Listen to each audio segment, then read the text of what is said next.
समझा सबको? फिर से सुनो और ध्यान दो। जितना कॉन्शियसली तुम होमवर्क करोगे उतना ही कॉन्शियसली तुम्हें मार्क्स मिलेंगे। डायरेक्टली प्रोपोर्शनल है। समझ आएगा धीरे धीरे क्यों बोल रहा हूं मैं ऐसे। तो सुनो, जैसे दिया है वैसे लिख के लाओगे फिर? मतलब एक एग्जाम्पल लिखा है, उसके बाद में अच्छी खासी जगह छोड़ के दूसरा एग्जाम्पल लिखना है, सो दैट वो नीट एंड क्लीन दिखे।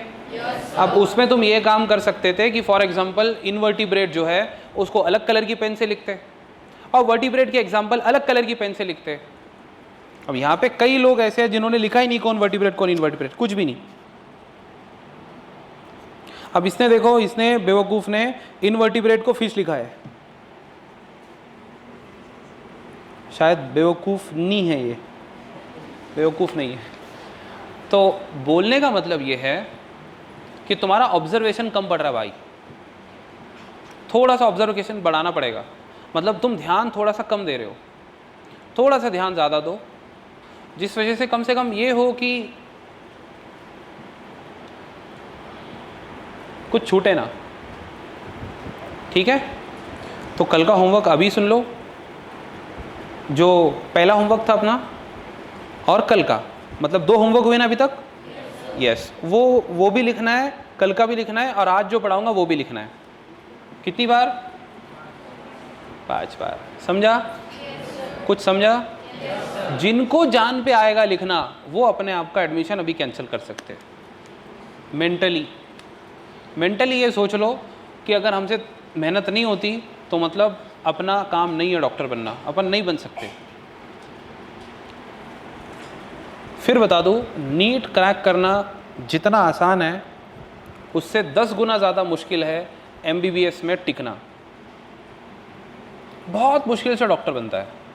डॉक्टर बन भी गया तो भी बहुत डिफिकल्ट लाइफ होती है। फॉर एग्जाम्पल, मेरे खानदान में 2-3 डॉक्टर है। उनका ऐसा होता है कि उनको रात में 3 बजे भी पेशेंट आता है उठाने के लिए, अरे डॉक्टर साहब उठो। एज बीइंग अ डॉक्टर मना नहीं कर सकते तुम्हें उठना पड़ता है। अब तुम्हें कोई नींद में से उठा के बोले कि डॉक्टर साहब देखो ये हो गया, और वो बेचारा एक्सीडेंट का पेशेंट है, इमरजेंसी पेशेंट है, तुम कहाँ से मना करोगे? वो अपने घर के आंगन में छोटा सा क्लिनिक बना के बैठ जाते। फिर रात में कभी भी, सुबह 6 बजे, रात में 2 बजे, कभी भी इमरजेंसी आ जाती है। तो जब इतनी डिफ़िकल्ट लाइफ है डॉक्टर की खुद, तो डॉक्टर बनने के लिए तो बहुत मेहनत, बहुत पापड़ बेलने पड़ेंगे। और उसके लिए तुमसे अगर लिखा ही नहीं जाएगा, क्योंकि बहुत सारे लोग होंगे जो इसमें कूं कां करेंगे, तो वो लोगों की मेरे ऊपर कोई रिस्पॉन्सिबिलिटी नहीं है। समझ गए सब लोग? Very good. तो ठीक है, क्योंकि कुल मिला के भी होमवर्क जो होगा वो 1 घंटे के अंदर ही होगा।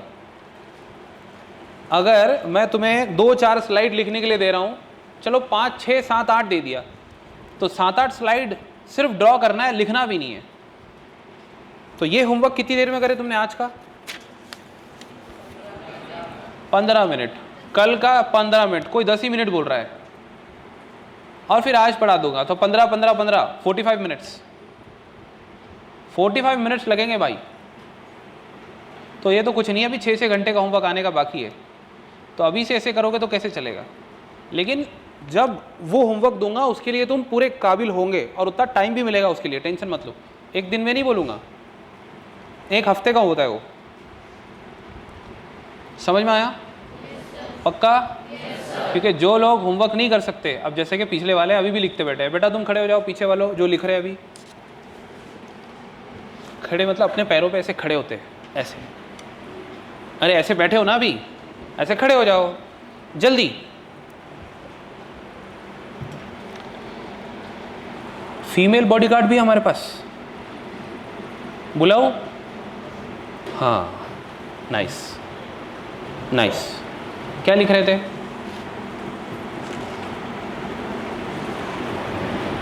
गूंगे हैं, इशारे से बोलो।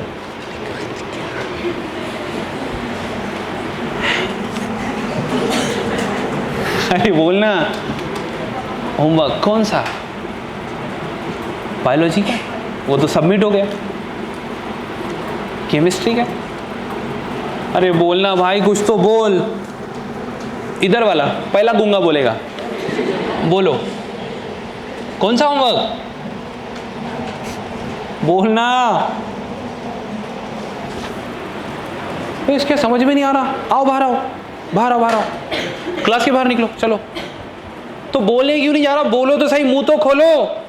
कौन सा होमवर्क कर रही थी? हाँ तुम बोलो। केमिस्ट्री का, तुम बोलो। अच्छा प्यार से, इनके समझ में नहीं आता, डांटना पड़ता है इनको। चल निकल बाहर। अब बताती हूँ सर, अभी बताती हूँ। बोलो बोलो, नहीं सर, बस खाली। बहुत ही बुरी गत क्या यार, क्या करने का इनका। See how discipline boys are. Homework करा बेटा तूने? देखो इसने होमवर्क नहीं करा, लेकिन पहले आके बैठ गया। और ऐसी बात नहीं है होमवर्क नहीं करा तो अभी कर लेगा, नहीं नहीं नहीं नहीं नहीं देव नहीं। वेरी गुड बेटा, ऐसे होते हैं। आज तुम देखो होमवर्क, अब क्लास में होमवर्क कर रहे हो, बताओ होमवर्क बोले तो समझा बेटा जरा, होमवर्क किसे बोलते हैं? होम वर्क, घर का काम। तो ये घर है क्या? नीचे मत देख, ऊपर देख, ये घर है क्या? हाँ ये क्या है? ट्यूशन नहीं है रे ये गलत जगह आ गया भाई, शायद तू बाजू की क्लास का है। ये देखो उधर सरक रहा है। अरे भाई इनको चुन चुन के लेके आए शायद। एक से बढ़ के एक लेगी ना, मानना पड़ेगा। ये गर्ल्स तो बहुत भारी है। वो आए, वो उधर कैबिन में सर, साई सर का है, तो मैं ड्रॉर खोल रहा हूं। अरे बाप रे, मैं ऐसे ही मजाक से ड्रॉर खोल के, मैं कहाँ है साई सर, ढूंढो। तो ढूंढ रहे वो भी।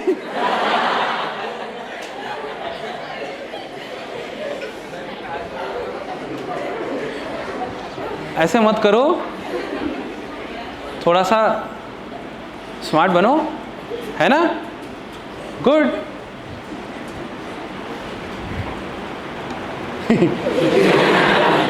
ता मारूंगा तेको, बहुत मारूंगा बेटा। हाँ। तो सुनो भाई, होमवर्क नहीं करोगे तो आगे का समझेगा नहीं, क्लास में मज़ा नहीं आएगा, समझेगा ही नहीं, तो ऐसा लगेगा पता नहीं कहाँ आके बैठ गए। ठीक है? तो सुनो, अभी तक हमने सिर्फ पहले दिन में ये वाला पैराग्राफ पढ़े थे, और ये पैराग्राफ पढ़ के इसका नोट्स बनाए थे, राइट? जो तुम्हें 5 बार लिख के लाना था, याद हो गया? yes, इस पे से कुछ पूछ सकता हूँ? yes, तो बताओ फिर, breathing is commonly known as. फिर ये हमने कल पढ़े थे, तो ये याद हो गया? yes, ये पूछ सकता हूँ? Very good, I like your confidence. आज कॉन्फिडेंस ज़्यादा है, मतलब आज होमवर्क थोड़ा सा अच्छे से किया है तुमने, है ना? अच्छे से करना और अच्छे से नहीं करना, पता है उसमें क्या फ़र्क है? समझाता हूँ। कुछ पेशेंट ऐसे होते हैं जो डॉक्टर से अपनी बीमारी छुपाते। अब तुम इमेजिन करो, डॉक्टर से अगर बीमारी छुपाएगा तो सही इलाज होगा क्या? तो इसमें से कुछ नहीं, इसमें से बहुत कुछ है। वैसे देख के तो लग रहा है मुझे, होमवर्क देख के समझ में आ जाता है। ये देखो है, इसमें से बहुत कुछ ऐसे है जिन्होंने एक बार तो मैंने जैसे कहा था वैसे देख के लिख लिया, एक बार कंपेयर भी कर लिया होंगे एनसीईआरटी से, दूसरी बार फिर इन्होंने फटाफट देख देख के दूसरी कॉपी, फिर देख के तीसरी कॉपी, फिर देख के चौथी कॉपी, एंड देन 5वीं कॉपी, ऐसे लिख के ला लिए, हो गया। चलो ठीक है, सच सच बताओ, आप में से कितने ऐसे हैं जिन्होंने देख के लिखा है? 5 बार।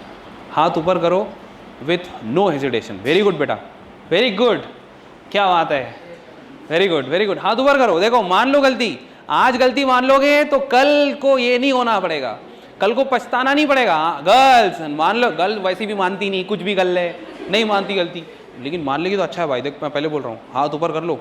ये बहुत ज़्यादा ताकत चाहिए हाथ ऊपर करने के लिए। Very good, I really appreciate this, कि देखो मान रहे ये लोग, बहुत बड़ी बात है, बहुत बड़ी बात है कि गलती मान रहे हैं। हाथ ऊपर करो गर्ल्स, और भी बहुत सारे हैं, 2 नहीं और भी बहुत है। मैं नाम लेके बताऊँ? मैं नाम लेके बताऊँ? हाँ वही बोल रहा हूँ। देखो बॉयज़ वाले अच्छे हैं, मैं बोला ना लड़के सर हमने देख के लिखे। हाथ नीचे करो, ठीक है, गर्ल्स में भी बहुत सारे हैं, बॉयज़ में भी ऑलमोस्ट सभी है, हाथ ऊपर नहीं कर रहे ये लोग, बिकॉज किसी ने 2 बार बिना देखे ट्राई किया होगा, तीसरी बार में छोड़ना यार, लिखना, ये होता है। हम बोर हो जाते हैं, हम सोशल मीडिया के टाइम वाले, हमें तो हर सेकंड में एक अलग टाइप का बूस्ट चाहिए माइंड को, इसमें टाइम लगता है, ये टाइम टेकिंग प्रोसेस है। देखो एक छोटी सी बात बताता हूँ, अगर मैं तुम्हें एक नॉवेल दूँ, एक किताब, एक स्टोरी, ठीक है, वो वाली किताब तुम पढ़ोगे ना, तो वो पढ़ते पढ़ते तुम्हें समझ में आने लगेगी। एक लड़का था, वो ट्यूशन जाता था, उसको सर होमवर्क देते थे, वो होमवर्क नहीं करता था, तुम सब इमेजिन कर रहे हो, ठीक है। वो लड़का ट्यूशन घोड़े पे जाता था, लेकिन पैदल आता था, क्योंकि वो घोड़ा भाग जाता था। अब ये बकवास कहानी है, लेकिन तुम सब इमेजिन कर रहे हो, यस और नो? क्योंकि this is very easy for you to imagine, ये बहुत आसान है तुम्हें इमेजिन करने के लिए। अब वही मैं तुम्हारे पास में एनसीईआरटी दे देता हूँ, यहाँ पे तुम्हारे इमेजिनेशन को ताले लग जाते हैं। तो भाई बात समझने की कोशिश करो, एनसीईआरटी कोई चेतन भगत ने नहीं लिखा, साइंटिस्ट ने लिखे हैं, and those scientist, those teachers, those professors are considered as, मतलब बहुत बोरिंग लोग होते हैं, ऐसे कंसिडर किया जाता है।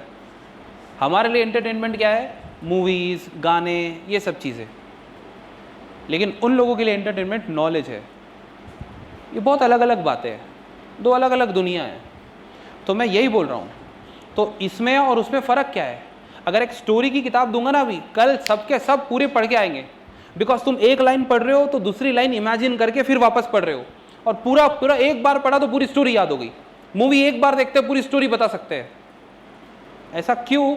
ये इतनी बार पढ़ के भी याद नहीं हो रहा, क्योंकि साइंस है बेटा, इसमें पहले मेहनत करना पड़ता है, बाद में समझ आता है। ये प्रॉब्लम है साइंस का। पहले तुम्हें बेसिक पढ़ना पड़ेगा, फिर तुम्हें अच्छे से पढ़ना पड़ेगा, फिर पूरा कंसेप्ट समझोगे, तब जाके तार जुड़ेंगे, तो 1 महीने बाद समझ आएगा अच्छा ऐसा था। फिर बाद में तुम उसके बारे में सोचोगे, तब क्यूरियोसिटी जनरेट होगी, और इतने क्यूरियस हो जाओगे तो फिर आगे पढ़ने का मन करेगा। लेकिन ये कब होगा? जब पहले प्रैक्टिस होगी। ज़रा सोचो, मैंने कैसे गेस कर लिया कि तुमने देख के लिख लिया है? क्योंकि मैंने क्या बोला था कि देखो भाई, पहली बार देख के लिखना, दूसरी बार ट्राई करना बिना देखे लिखने का, हो सकता है 10% याद आए, बाकी का 90% देख के लिख लेना, फिर से ट्राई करना बिना देखे लिखने का, हो सकता है 15% याद आए, तो बाकी का पूरा 85% जो है वो देख के लिख लेना, फिर और बिना देखे ट्राई करना। ये ट्राई जो करोगे ना तुम, ये मेहनत है, ये है ओरिजिनल होमवर्क। इससे बनेगी क्वालिटी।